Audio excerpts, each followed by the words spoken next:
I started off with an Atari game cartridge, in this case Missile Command.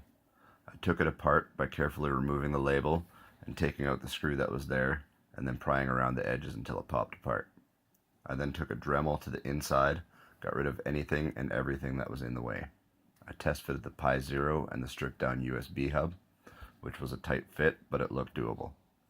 After trying out a few different layouts with the HDMI adapter attached, I settled on one where it would have access to the USB hub on one end and the HDMI connector and power on the other, which left me with two problems.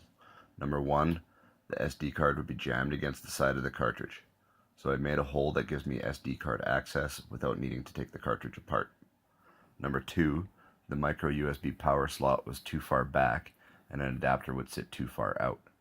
So for that I took an old USB type A cable with a female end, cut it off, soldered it straight to the Pi.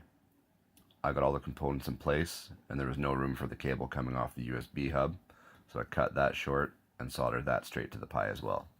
I wanted to be able to use my PS3 controller, so I plugged a USB Bluetooth adapter into the internal USB port.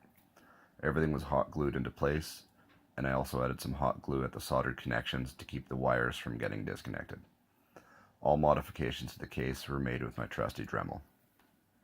To finish off, I snapped everything back together, trimmed the label on the spine of the cartridge to fit around the USB ports, and re-glued the main decal. For this project, I'm running RetroPie.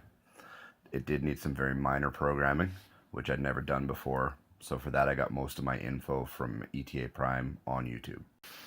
I've got a couple more finished projects that I'll be doing some videos for, and hopefully I'll be doing a build video of my next project as well. Thanks for watching.